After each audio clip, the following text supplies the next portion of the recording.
Hey everyone. In the next few weeks, Apple and Google are about to push out an update to all our iOS and Android smartphones to track every single person we come in close proximity with.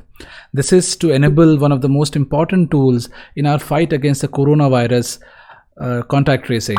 What is contact tracing? How will this tracking work? What are the approaches the various countries are taking? And what does this mean for something very important to me, privacy? Let's dig deep to find out. It's very, very important. Data. Although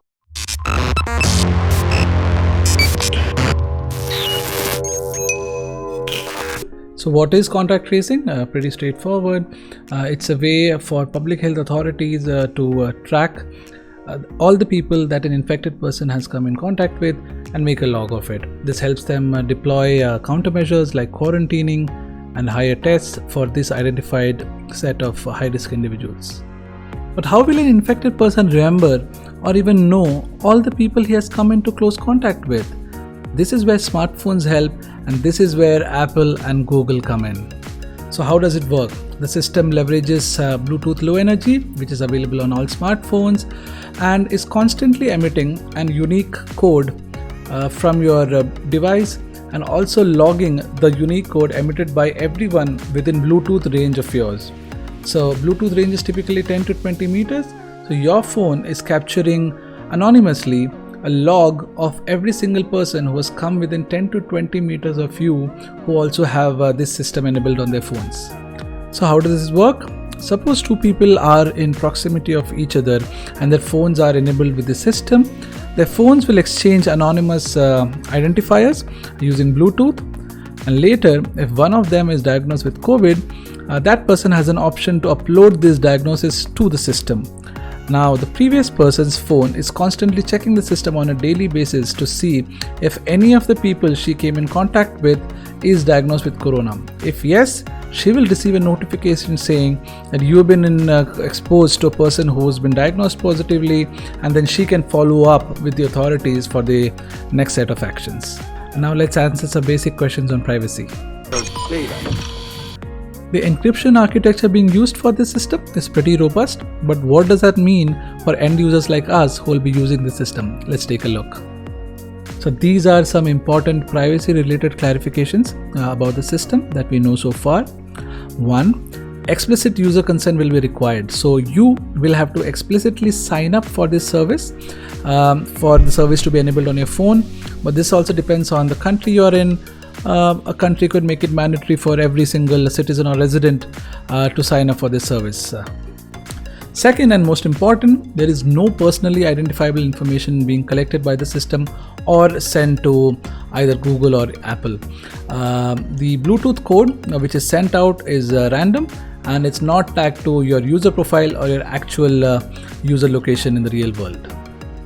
So quick summary, random anonymized codes from people who are in proximity with you are stored on your phone, and if any one of these is tested positive with corona, he informs Google and Apple, and then everyone who's come into contact with him is informed. So if someone you have been in contact with in the last 2 weeks is tested positive, you get a notification that you need to take corrective action. So the coronavirus and related lockdowns have brought out insane reactions from people globally. In the US, people have been protesting against the lockdowns. They want to lift the lockdowns to save the economy at the cost of losing a few loved ones here and there. And 5G has been blamed as a reason for the coronavirus, and some telecom towers have been set on fire. Every single generation of technologies have been blamed, from 2G to 3G to 4G to 5G, causing everything from cancer to corona now. None of these towers which burnt were actually 5G towers. Guys, let telcos be, please. Such stupidity, coupled with some president who wondered whether injecting disinfectants is a good idea, is why this is the meme of these times.